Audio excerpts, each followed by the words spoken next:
1장 붓다의 깨달음. 1. 불교의 목적. 세상에는 많은 종교가 있습니다. 그런데 종교마다 지향하는 목적은 각기 다릅니다. 기독교의 목적은 죽어서 전당에 가는 것이고, 유교의 목적은 성인군자가 되는 것이며, 도교의 목적은 신선이 되는 것입니다. 그렇다면 불교의 목적은 어떤 것일까요? 우리가 부처님이라고 부르는 말은 버머 붓다에서 유래되었습니다. 붓다는 진리를 깨달은 사람을 의미합니다. 이 세상에서 처음으로 카필라의 태자 시다르타가 진리를 깨달아 붓다라고 불리게 되었습니다. 붓다는 한자로 불타로 번역되었는데, 우리나라 사람들은 불타를 부처라고 부르게 되었고, 여기에 경칭어미 님을 더하여 부처님이라고 부르고 있습니다. 부처님께서는 진리를 깨달은 후 우리에게 진리를 깨닫도록 가르쳤습니다. 이것이 불교입니다. 불교, 즉 부처님의 가르침은 진리의 깨달음을 목적으로 하는 종교입니다. 그렇다면 불교에서 추구하는 진리의 깨달음은 어떤 것일까요? 진리가 알고 싶어서 지적인 호기심에서 깨달음을 추구하는 것이 불교의 목적일까요? 그렇지 않습니다. 시다르타는 단순히 지적인 호기심에서 진리를 찾아 출가하지 않았습니다. 시다르타가 태어났을 때 설산에서 수도하던 아시타 선인이 찾아와서 관상을 보고, 출가하면 진리를 깨달아 부처님이 될 것이고, 왕궁에 남아서 왕위를 계승하면 세상을 통일하는 전륜 성왕이 되리라고 예언했다고 합니다. 이러한 예언이 사실이었는지 후대에 만들어진 전설인지를 따지는 것은 무의미합니다. 사실의 여부를 떠나서 이 예언은 당시의 사회적 상황과 시다르타의 정신적 방황을 상징적으로 보여주고 있습니다.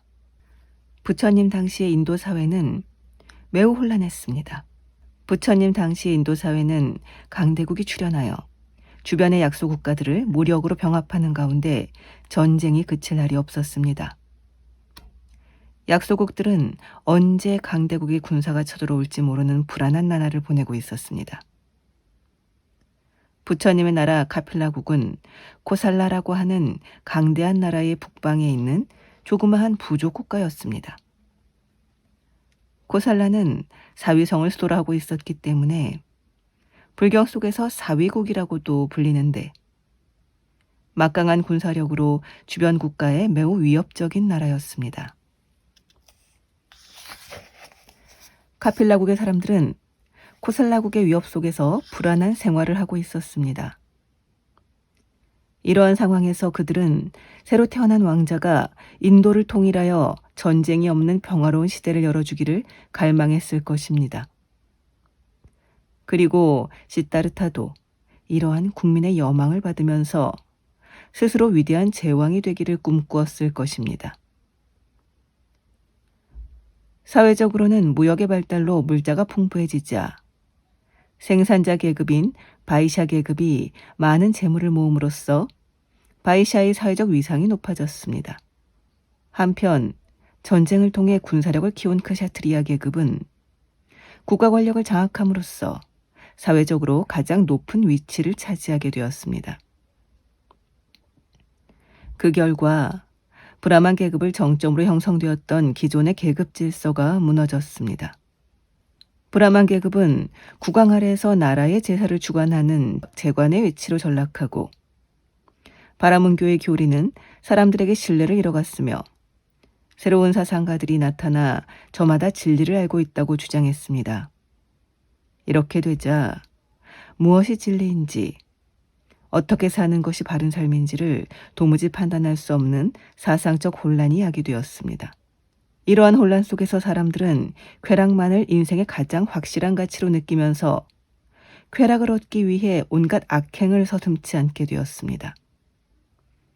이러한 윤리적 타락을 부채질한 것은 유물론의 바탕을 둔 도덕 부정론자들이었습니다. 선악의 과보도 없고 내세도 없다는 이들의 주장은 현세에서의 쾌락이 최고의 가치라는 것을 확신하도록 부추겼습니다.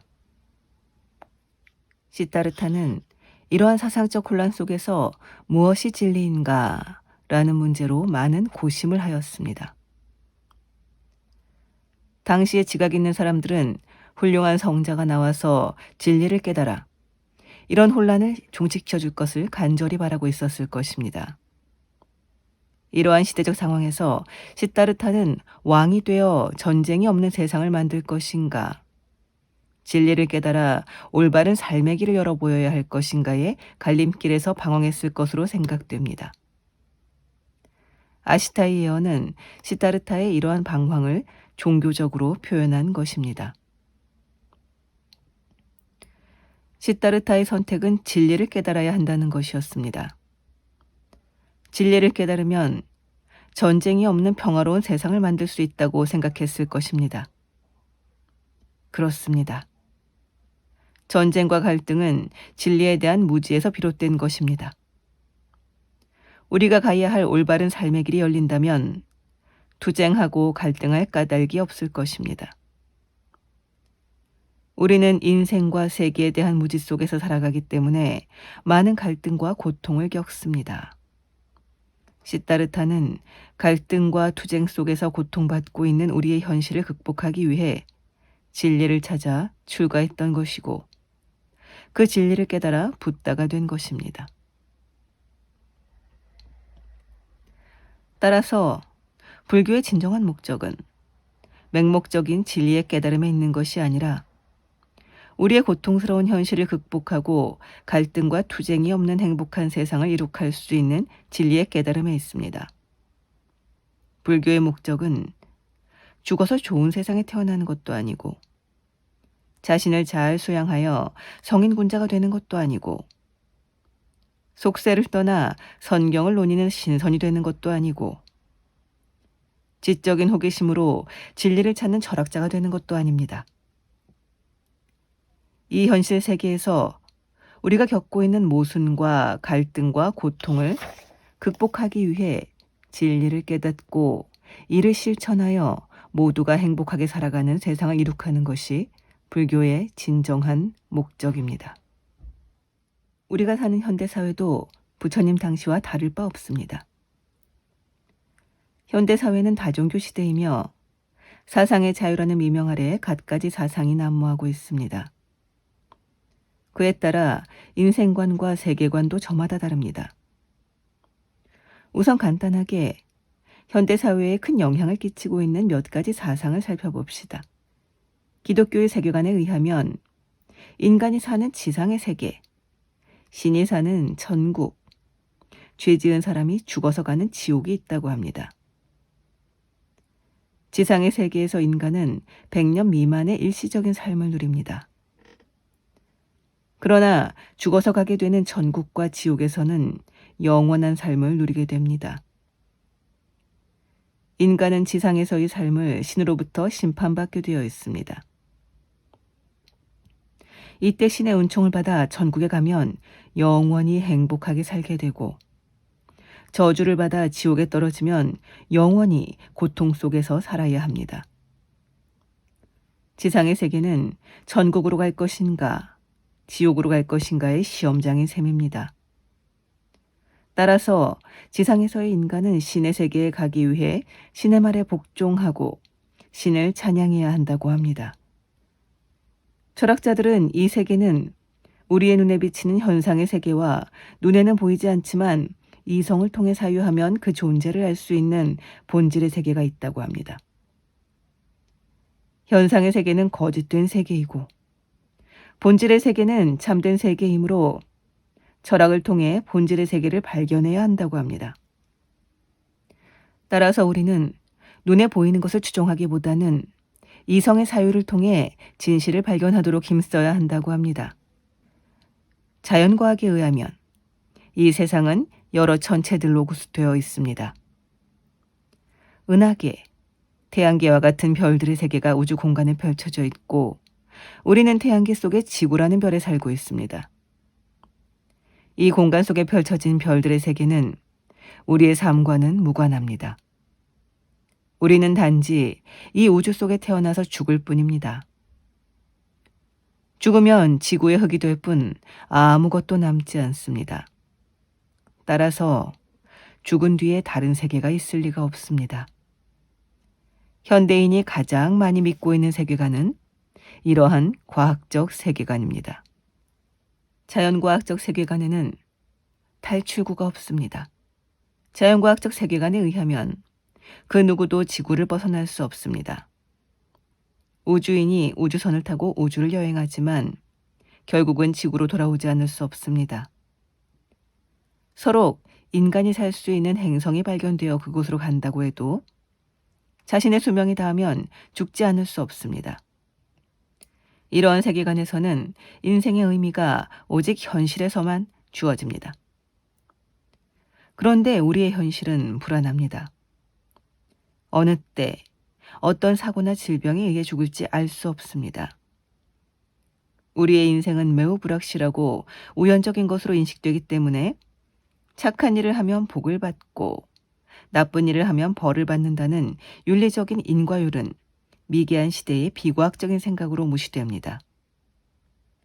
현대사회의 윤리 부재 현상과 모든 병리 현상은 이러한 세계관에 뿌리를 두고 있다고 할 수 있습니다.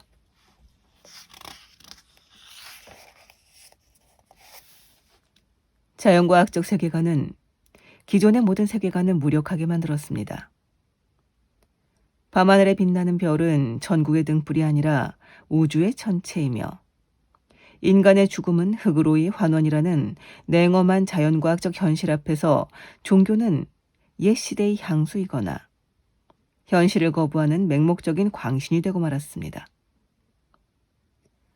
이성의 사유를 통해 진리를 발견한다는 철학도 실험과 관찰을 통해 우주와 물질의 구조를 밝히고 자연 법칙을 발견해가는 과학 앞에서 무기력해질 수밖에 없게 되었습니다.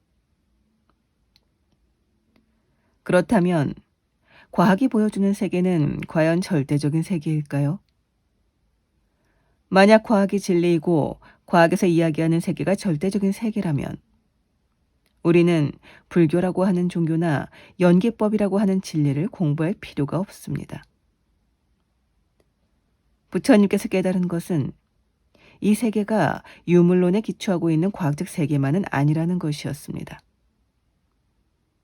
부처님 당시에도 현대의 과학사상과 같은 유물론적 사상이 나타나 이 세계는 냉혹한 자연법칙에 의해 움직인다고 주장했지만 부처님께서는 연기의 진리를 깨달아 그러한 생각이 옳지 않다는 것을 밝혔습니다. 부처님께서 보여준 세계의 모습을 통해 과학적 세계관의 한계와 문제점을 살펴봅시다. 불교의 세계관에 의하면 생사의 세계와 열반의 세계가 있습니다. 우리가 살고 있는 태어나서 죽어가는 세계는 생사의 세계입니다. 열반의 세계는 생사의 세계를 벗어난 해탈과 즐거움의 세계입니다. 생사의 세계는 3계로 나뉩니다. 3계란 욕계, 색계, 무색계를 말합니다. 이 3계를 보다 자세히 분류하면 구중생거, 9가지 중생들이 사는 곳이 되고 이를 더 자세히 분류하면 25유, 25가지 중생의 존재 형태가 됩니다. 이 내용을 간단히 도시하면 다음과 같습니다. 3계, 1, 욕계, 2, 색계, 3, 무색계. 구중생거 1. 인간, 육욕천 2. 색계, 초선천 3. 색계, 이선천 4. 색계, 삼선천 5. 색계, 사선천 6.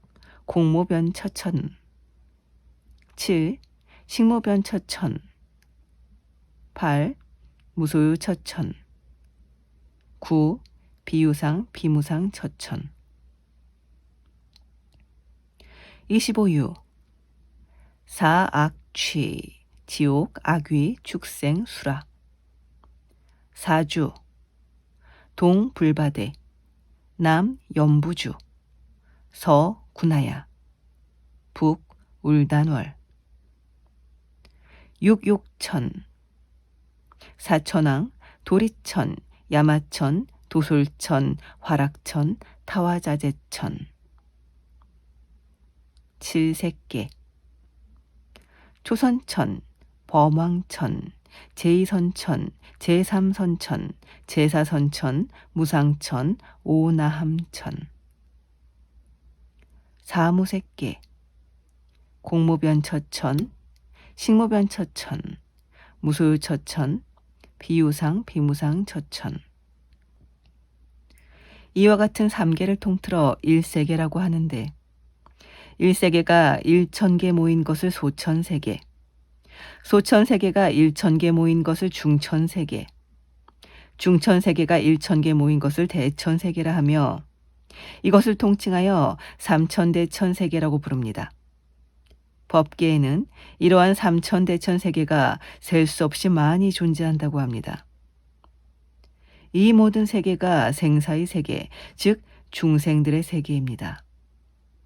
불교는 이러한 생사윤회하는 중생의 세계를 벗어나 생멸이 없는 열반의 세계에 가야 한다고 가르칩니다.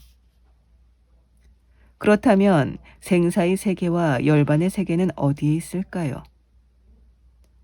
불교에서 말하는 삼천대천 세계는 천문학에서 말하는 무수한 별들의 세계를 의미하는 것일까요?